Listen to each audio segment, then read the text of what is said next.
मनमोजी इंसान था, हर वक्त दोस्तों में बैठकर कह लगाता, घर में पत्नी 9 महीने की प्रेग्नेंट थी, उसे मेरी जरूरत थी, मगर मुझे कहाँ परवाह थी। घर लौटा तो उसकी तबीयत खराब थी, उसे अस्पताल छोड़कर वापस घर आकर सो गया। 3 घंटे बाद मेरा बेटा पैदा हुआ, मैं भागकर अस्पताल गया तो डॉक्टर बोले, मेरा बेटा पैदाइशी अंधा है। मैं तो उसे नफरत करने लगा था, पत्नी से कहता कि इसे मेरे सामने न आने दो, मेरा खून खोलता है। एक दिन घर में कोई नहीं था, तभी अंधे बेटे की रोने की आवाज आई। पहले तो सोचा अच्छा है, मर जाए, फिर कुछ सोचकर जब कमरे में गया तो होश उड़ गए वो तो मैं पिछले 4-5 घंटों से अपने दोस्तों के साथ बैठा गप्पे लगा रहा था। हम लोग इस वक्त एक छोटे से चाय के होटल पर बैठे हुए थे, कई ग्राहक आकर जा चुके थे, मगर हम 4-5 लड़के तो कब से यहीं पर बैठे थे, कब से हंस हंस कर कह लगा रहे थे। जब भी हमारा कहना ऊंचा होता तो चाय बनाने वाला जो एक की पंजाबी था, पलटकर हमारी तरफ देखता और घूर कर ना जाने पंजाबी में क्या कहने लगता। वह चाय बना रहा था मगर हम हर चीज से लापरवाह अपनी ही बातों में लगे थे। हमारी बातों का कोई खास मकसद तो नहीं होता था, सभी बेफूल और बेतुकी बातें होती थी, बस दूसरों के राज बताना और लोगों का मजाक उड़ाना ही हमारा काम था। मैं वैसे भी नकल उतारने में माहिर था। मेरे दोस्त मुझसे कहते थे कि तुम्हें तो अपनी वीडियो बनानी चाहिए, बहुत पैसे कमाओगे, बस जरा सा मशहूर हुए तो देखना, लोग तो तुम्हें अपनी फिल्में ड्रामों में लेने के लिए लाइन में खड़े होंगे। मैं अपने दोस्तों की यह बात सुनी तो हंसकर कहने लगा कि मुझे ज्यादा पैसों की तो लालच ही नहीं है, जितने पैसे मेरी जेब में है, मेरे लिए वही काफी है। जब तक ये पैसे हैं, मैं दूसरा कोई काम भी नहीं करता। अब पैसों कौन भी पैसों के पीछे भागते हुए मेहनत करता फिर और लाखों करोड़ों जमा करता रहे। मैं तो आजाद परिंदा हूँ, बस मेरी रूह का परिंदा अपने यारों के साथ बैठकर गप्पे लगाने के लिए फड़फड़ाता रहता है। एक बार फिर हमारे कह इस बात पर गूंजे तो वह पंजाबी गुस्से से देखने लगा। मैंने तो उसे भी ना छोड़ा, जितना वो गुस्से से देख रहा था, मैंने भी उसकी नकल उतारते हुए मुंह में बुड़बुड़ाना शुरू कर दिया। वह जान चुका था कि मैं उसकी नकल कर रहा हूँ, मगर वह तो यहाँ पर नौकर था, आखिर कर भी क्या सकता था। वक्त देखने के लिए जब अपनी जेब से मोबाइल निकाला तो मेरी पत्नी उर्मिला की 15 से 20 कॉल्स आई हुई थी। मैंने तो मोबाइल ही साइलेंट पर कर रखा था, इसलिए कॉल सुन ही ना सका। घड़ी पर वक्त देखा तो शाम के 6 बज रहे थे। एकदम ही मुझे सुबह का दृश्य याद आने लगा। आज सुबह उर्मिला की तबीयत काफी खराब थी, वह 9 महीने की प्रेग्नेंट थी। पिछले 1 हफ्ते से उसकी तबीयत बहुत ज्यादा ही खराब हो चुकी थी। वो मुझसे कहते भी चुकी थी कि आप मेरे पास घर पे ही रहा करें, काम वाम तो वैसे भी आपको कोई है नहीं, कम से कम मुझे अकेला तो ना छोड़े, मुझे इस वक्त आपकी बहुत जरूरत है। मगर मैं उसे बातों में बहलाकर उसे चोरी छिपे घर से भाग आया करता था और अपने दोस्तों के साथ बैठता। उसके जज्बात को तो शायद मुझे कोई एहसास ही नहीं था। मैंने फौरन अपने दोस्तों को बाइक कहा और इस होटल से बाहर निकल गया। मेरे दोस्त भी अपने अपने घरों की तरफ निकल चुके थे। अभी मैं इस रास्तों से होता हुआ आगे जा ही रहा था कि एक भिखारी जिसकी उम्र कोई 70 से 75 के करीब लग रही थी, अपने हाथ में घुंघरू वाली लाठी पकड़ रखी थी, जिसे वह हिलाकर लोगों से पैसे मांग रहा था। मैंने उसे देखा तो वहीं पर रुक गया। कई हफ्तों से मैं इस बूढ़े भिखारी को रोजाना यहाँ पर भीख मांगते हुए देख रहा था, मगर कभी इससे बात नहीं हुई थी। वह आंखों से अंधा था क्योंकि उसकी आंखें अंदर की तरफ धसी हुई थी। मैं चलता हुआ उसके पास आया और उसके डिब्बे में देखा 15, 50, 10, कई 5-5 के सिक्के पड़े हुए थे। कुछ तो ऐसे कंजूस लोग थे कि 1 रुपया भी इस डिब्बे में फेंक रखा था। भला आज के माने में 1 रुपए से क्या बनता है। बहरहाल मैंने उसके डिब्बे में पड़े पैसों को देखा और फिर जानबूझकर उसे धक्का देते हुए आगे बढ़ गया। वह भिखारी गिर चुका था, उसके डिब्बे से सारे पैसे भी बिखर चुके थे। वो अंधा था, मगर शायद उसकी थोड़ी बहुत नजर तो बाकी थी कि वह अचानक ही मेरी तरफ देखने लगा। आंखें झटपटाकर ना जाने क्या बुड़बुड़ाने लगा। मैं तो कुछ सुन भी ना पाया और उसकी नकल उतारते हुए मैंने भी उसी के जैसे सड़क के किनारे खड़ा होकर अपने हाथ आगे बढ़ाकर और कमर थोड़ी झुकाकर उसकी नकल उतारते हुए उसका खूब मजाक उड़ाया। आसपास के लोग मेरी हरकत पर कुछ तो हंस रहे थे, जबकि कुछ मुझे गुस्से भरी नजरों से देख रहे थे, मगर मुझे किसी से कहाँ फर्क पड़ता था। मैं तो मनमोजी सा बंदा था, अपनी मर्जी का मालिक, दूसरे मेरे बारे में क्या सोचते हैं, मुझे इसकी परवाह नहीं थी। वो भिखारी वहीं पर अपने पैसे उठा रहा था और मैं उसे वहीं पर छोड़कर अपने घर की तरफ चला आया। घर में आते आते मुझे काफी देर हो चुकी थी। दरवाज़ा खोलकर अंदर दाखिल हुआ तो मेरी पत्नी रो रही थी। उसकी हालत बहुत खराब थी। मुझे तो लग रहा था कि जैसे सुबह से इसने घर का काम भी नहीं किया। सारा सामान ऐसे ही बिखरा पड़ा था, चूल्हा भी बंद था, हांडी भी नहीं बनाई थी। उसकी अपनी हालत बहुत खराब थी, बाल बिखरे थे, शायद लाइट जाने की वजह से पंखा भी नहीं चला था।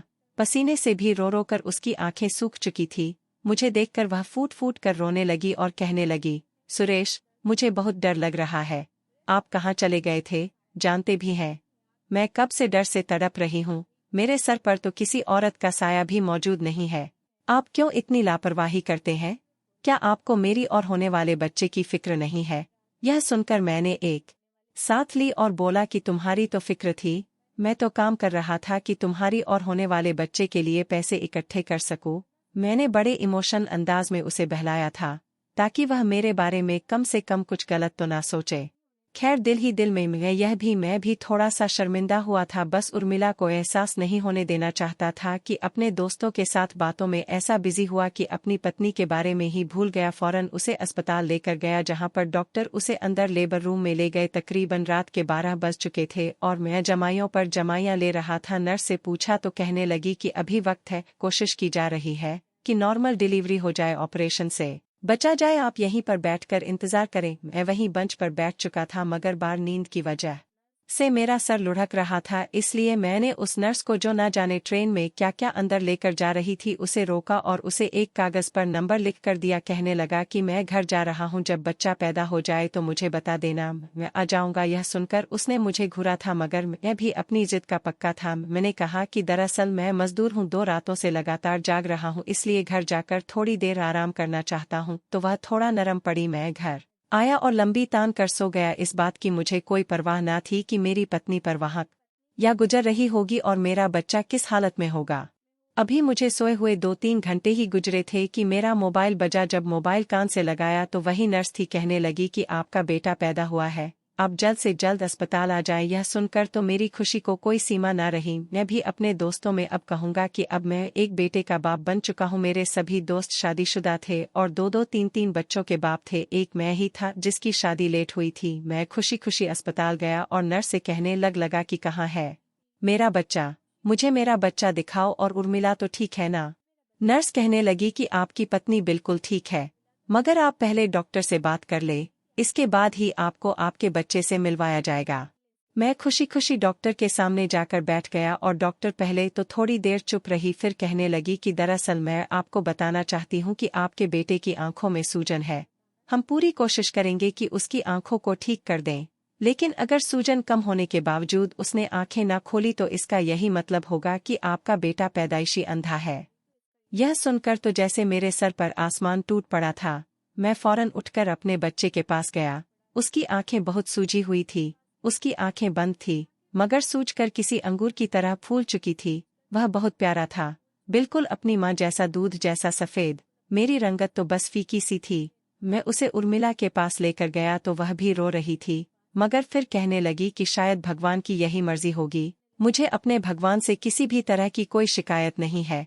जबकि मेरे ख्याल में एकदम ही वह अंधा इंसान आ गया था, जिसको मैंने धक्का दिया था और मुंह के बल गिराया था। शायद उसने मुझे बद्दुआ दी थी और मेरा बच्चा ऐसा पैदा हुआ।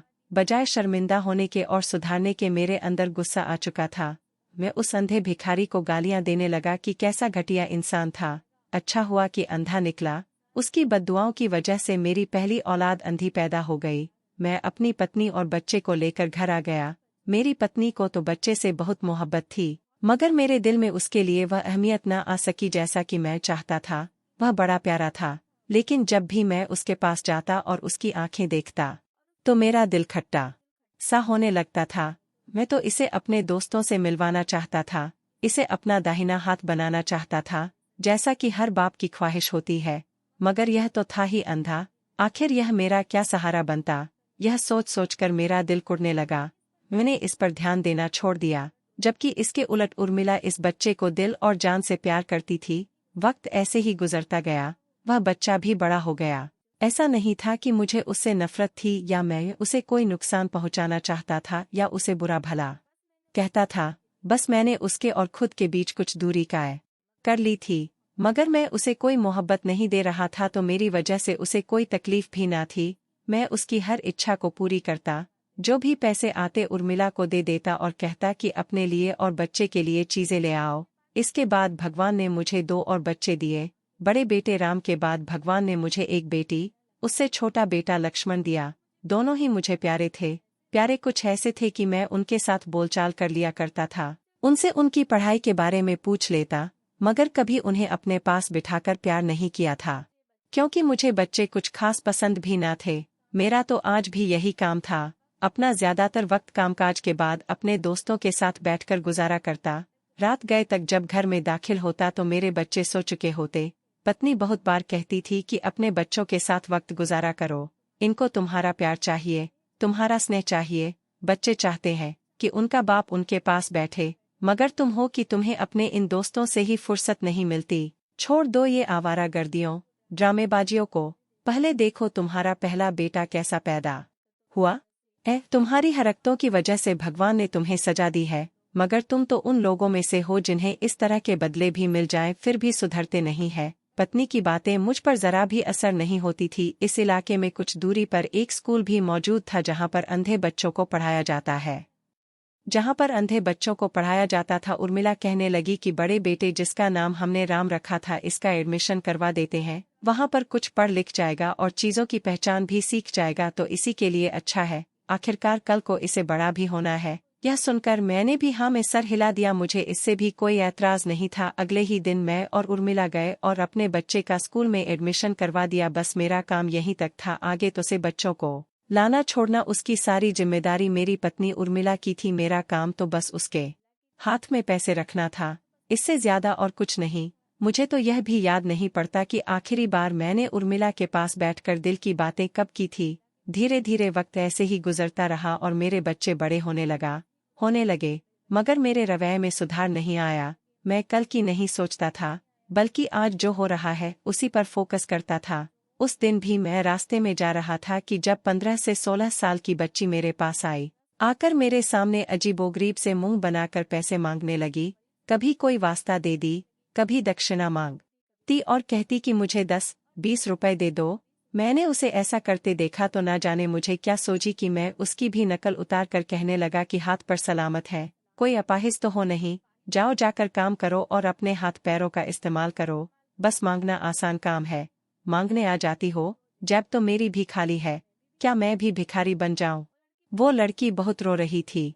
उसने अपनी गोद में एक बच्चा भी उठा रखा था जो कि मुश्किल से मुझे कोई 1 महीने का लग रहा था। इस बच्चे को देखकर मैं भिखारी से कहने लगा कि यह किसका बच्चा उठा कर रखा है तुमने? वह रोने लगी और अपने चेहरे पर फैले हुए आंसुओं को साफ करके कहने लगी कि यह मेरा बच्चा है साहब जी। मेरी शादी छोटी उम्र में करवा दी गई थी, मगर घर वाले को जब पता चला कि मैंने एक बेटी को जन्म दिया है तो उसने मुझे तलाक दे दी, मुझे छोड़ दिया। पिता के घर आई तो पिताजी कहने लगे कि तुझे और तेरे बच्चे को पालने के लिए मेरे पास पैसे नहीं है, खुद ही मेहनत कर, इसलिए अब मैं भीख मांगकर अपना गुजारा कर रही हूँ। ऐसा कहते हुए वह रो पड़ी। उसकी आंख में बहुत दर्द था, मगर मैं तो जैसे पत्थर से बन चुका था। मुझे तो इमोशनल बातें समझ ही नहीं आती थी। मेरे लिए यह सब कुछ बस ड्रामा हुआ करता था। मैं हंसकर कहने लगा कि अच्छा, 16 साल की उम्र में एक बच्चा पैदा कर लिया, यह काम तो तुम लोगों से ठीक से हो जाते हैं। बस पैसे कमाते हुए तुम लोगों को मौत आती है। बस अमीर इंसान देखा नहीं कि फौरन पहुंच गई। चलो फुटो यहाँ से। मैं उसकी अच्छी खासी बेइज्जती कर चुका था और वो अपनी आंखों में आए आंसुओं को साफ करती वहां से चली गई। उस दिन जब मैं घर लौटा तो मेरी पत्नी अपने बच्चों के साथ लगी थी। मैं भी जाकर कमरे में बैठ गया। मेरा सबसे छोटा बेटा किसी बात पर बहुत रो रहा था। उसके रोने की आवाज पर मुझे चिढ़ होने लगी। मैं उर्मिला से कहने लगा कि इसे चुप करवाओ। जानती तो हो, मैं जब घर पर हूं तो मुझे सुकून चाहिए होता है। अगर बच्चे रो रहे हो तो मुझे मसला होता है, और अगर कभी तीनों बहन भाई मिलकर खेलते हैं तो इनकी खिलकारियों से मुझे बेचैनी होने लगती। मैं उर्मिला से कहता था कि इनको चुप कराओ, वरना यह ना हो कि मैं इन पर हाथ उठा दूं। फालतू का शोर शराबा घर में मचा रखा होता है। सुकून नहीं बल्कि चिड़िया घर बन चुका है यह घर। इन बच्चों की वजह से मिला तो बस मेरा मुंह देखती रहती।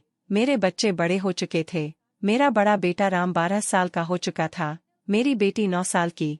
उससे छोटा बेटा 7 साल का था। मैं उस दिन काम से छुट्टी पर था क्योंकि संडे था। घर में लेटा था। पास के मंदिर से आरती की आवाज आ रही थी। तभी मुझे मेरे दोस्त की कॉल आई जो कहने लगा कि कहाँ रह गया है तू, हम फला होटल में तेरा इंतजार कर रहे हैं। आज खाना एक ही साथ खाएंगे। हमारा प्लान चाइनीज खाने का था। मैं खुशी खुशी तैयार हुआ, परफ्यूम लगाया, घड़ी पहनी और घर से निकलने लगा कि तभी मेरे कदम ठिठके। मुझे रोने की आवाज आ रही थी। मेरा छोटा बेटा और बेटी तो स्कूल गए हुए थे और उर्मिला कुछ देर पहले ही बच्चों को लेने के लिए घर से निकल चुकी थी। जाने से पहले मुझे बताकर गई थी जब मैं नींद में था। फिर यह घर में कौन रो रहा है? मेरा ध्यान राम की तरफ गया। इतने सालों में मैंने एक बार भी राम को रोते हुए नहीं देखा था। क्या वजह थी जो वो ऐसे रोने लगा है? मैं फिर भी सर झटक कर हल्का सा सुनकर घर से बाहर कदम निकालने लगा के साथ। मगर जिस कदर वह रो रहा था, मेरे कदम रुक चुके थे। मेरा दिल पिघलने लगा। एक तो था भी वह अंधा, उसे नजर भी कुछ नहीं आता था और चलते हुए भी टांग में थोड़ा मसला था। मुझे यह सोच आने लगी कि देखूं तो गिरविर तो नहीं गया। इतने सालों में तो मुझे यह भी नहीं पता था कि मेरा बच्चा चीजों की पहचान रखता भी है या नहीं। कहीं गिरकर जख्मी ना हो गया हो। मैं चलता हुआ जैसे आगे बढ़ा तो मेरे कदम वहीं रुक चुके थे। राम एक तरफ खड़ा बहुत रो रहा था। उसे रोता देखकर मेरा दिल तो जैसे किसी मुट्ठी में जकड़ लिया था। मैं चलता हुआ इसके पास गया और कहने लगा कि क्या हुआ राम, तुम रो क्यों रहे हो? मेरी आवाज सुनकर वह फौरन रोना बंद कर चुका था। कई कदम पीछे की तरफ उठाने लगा और रोते हुए अपनी माँ उर्मिला और छोटे भाई लक्ष्मण को आवाज देने लगा। शायद उसका बाप उसके लिए अनजान था। वह यही सोच रहा होगा कि इतने सालों में कभी पापा ने मुझे नहीं बुलाया तो आज क्यों बुलाने के लिए आ चुके हैं। उसे खुद से दूर जाते हुए देखा तो अंदर ही अंदर शर्मिंदा होने लगा। मैं चलता हुआ उसके पास गया और उससे कहने लगा कि क्या बात है, तुम क्यों रो रहे हो? मुझे तो बताओ, मैं तुम्हारा बाप हूँ। उसने रोते हुए जो बात कही वह सुनकर एक पल को मेरी सांस जैसे रुक चुकी थी। रोते हुए कहने लगा कि मुझे मंदिर जाना है। उसके मुंह से मंदिर का नाम सुनकर मैं हैरान हुआ था। आखिर उसे मंदिर में जाकर क्या करना था? मैं कहने लगा कि तुम मंदिर में जाकर क्या करोगे? वो कहने लगा कि मैं रोज लक्ष्मण के साथ मंदिर जाता हूँ और वहाँ आरती करता हूँ। मगर आज भाई पता नहीं क्यों लेट हो गया है।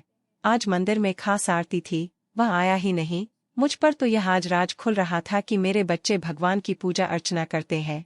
उर्मिला ने इनकी इतनी अच्छी परवरिश की थी और मैं जिसने आज तक मंदिर का रास्ता भी नहीं देखा था, उसे रोता देखकर सिर्फ इसलिए कि उसे मंदिर में पहली लाइन में जगह नहीं मिलेगी। मैं बहुत हैरान हुआ था और शर्मिंदा भी ना जाने क्यों मेरा दिल अंदर ही अंदर घुटने लगा था। मैं राम से कहने लगा कि मैं तुम्हें लेकर जाऊंगा आज मंदिर। वह हैरान हुआ था, अपने नन्हे हाथों से मेरा चेहरा टटोलने लगा। कहने लगा कि पापा आपको क्या जाना नहीं है? उसके शब्द जैसे मेरी सांस रोक रहे थे। मैं कहने लगा कि नहीं, आज मैं तुम्हें मंदिर लेकर जाऊंगा। अपने बच्चे की उंगली पकड़े मंदिर की तरफ जा रहा था। हैरानी की बात यह थी कि भले ही उसे नजर नहीं आता था मगर इसके बावजूद वह मेरी उंगली पकड़कर मुझसे चल रहा था और मैं उसके पीछे जा रहा था। अंधा था मगर शायद वह अपने दिल की आंख से सब कुछ देख रहा था। मंदिर में जाकर उसे पहली लाइन में जगह मिल चुकी थी। वह आरती में शामिल हुआ। आरती करने के बाद उसने गीता का पाठ करना शुरू कर दिया। मैं हैरान था कि वह तो अंधा है, फिर गीता कैसे पढ़ेगा? मगर एक अंदाजे से गीता खोलकर उसने उंगली रखकर गीता का पाठ करना शुरू कर दिया। शायद वह अंधों के स्कूल में पढ़ता था, वहां से ये सब कुछ सिखाते हैं। मैं किसी मासूम बच्चे की तरह अपने बच्चे को बहुत गौर से देख रहा था। उसके होठ हिल रहे थे और वो का पाठ कर रहा था। जब मैंने शब्दों पर गौर किया तो हुबहू वही शब्द थे जिन पर मेरे बच्चे की उंगलियां चल रही थी। यह दृश्य देखकर मैं फूट फूट कर रोने लगा। मैं शर्मिंदा था। आज मेरे बेटे ने मुझे सीधा रास्ता दिखा दिया था। मुझे रोता देखकर वह रुका और फिर टटोलते हुए हाथों के साथ मेरी आंखों के पास आकर मेरी आंखें साफ करने लगा। कहने लगा कि पापा आप रो क्यों रहे हैं? क्या हुआ है आपको? मैंने अपने इसी बच्चे को, जिससे मैंने 12 साल से प्यार नहीं किया था, अपने सीने से लगाकर भींच लिया। लोग मुझे पलट पलट कर देख रहे थे मगर मैं उनको क्या बताता? मैं सोच चुका था। वहीं पर बैठे बैठे अपने बच्चे को सीने से लगाया कि मैं अपने बच्चों को उनका हक, उनकी मोहब्बत दूंगा और अपने दोस्तों के साथ उठना बैठना छोड़ दूंगा। ईमानदारी से कमाऊंगा और अपने बच्चों की अच्छी से अच्छी परवरिश करूंगा। घर आया तो उर्मिला अगला अलग परेशान थी। वह रो रही थी कि मेरा बच्चा किधर चला गया। जब उसने मेरे साथ राम को देखा तो उसकी जान में जान आई थी। मेरे बदला रवैया देखकर तो वो भी हैरान हुए बगैर न रह सकी थी। उसे तो यकीन ही नहीं आ रहा था कि सुधर चुका हूँ। मैंने अपने उन आवारा दोस्तों को भी छोड़ दिया था, बल्कि काम करने लगा था।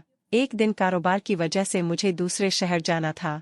सब बच्चों को प्यार किया और वादा किया कि जब वापस आऊंगा तो उनके लिए बहुत सारे गिफ्ट लेकर आऊंगा। मैं काम के लिए 1 हफ्ते के लिए चला गया, मगर 1 हफ्ते में काम ना हो सका। मुझे 1 महीना रुकना पड़ा। जब लौटा तो सब बच्चे भागकर मेरे पास आए थे, मेरे सीने से लग चुके थे। मैं उनके लिए चॉकलेट्स और टॉफियाँ, चिप्स, बहुत सारी चीजें लेकर आया था, जो मेरे बच्चों को पसंद थी। सभी वो चीजें ले चुकी थे, मगर मुझे राम की कमी महसूस हुई थी। वह तो मुझे कहीं भी नजर नहीं आ रहा था। जब मैंने राम को आवाज दी तो बच्चे और पत्नी सब चुप हो चुके थे। फिर रोते हुए मेरी पत्नी ने जो बात बताई, मेरा तो जैसे दिल सीने में रुक चुका था। कहने लगी कि राम की मृत्यु हो चुकी है। आपके जाने के बाद उसे बहुत तेज बुखार आया। आपने आने में बहुत देर कर दी और आपका नंबर भी नहीं लग रहा था। असल में मेरा फोन वहां पर चोरी हो गया था। मैंने सोचा था घर जाकर दूसरा फोन खरीदूंगा। फिर मेरी पत्नी कहने लगी कि 1 हफ्ते तक तो बुखार में रहा और बुखार इतना बढ़ा कि वह जान की बाजी हार गया। यह सुनकर मैं बहुत रोया था। उस बच्चे के लिए मेरे दिल में मोहब्बत अभी अभी उभरी थी कि वह मुझे छोड़कर चला गया। आज मेरे बच्चे जवान है, शादीशुदा है, मगर जो जगह राम की थी वह मैं अपने किसी भी बच्चे को ना दे सका। तो दोस्तों, इस कहानी को लेकर आपकी क्या राय है, कमेंट बॉक्स में जरूर बताएं। और अगर आपको वीडियो पसंद आए तो लाइक और सब्सक्राइब करना न भूलें। धन्यवाद।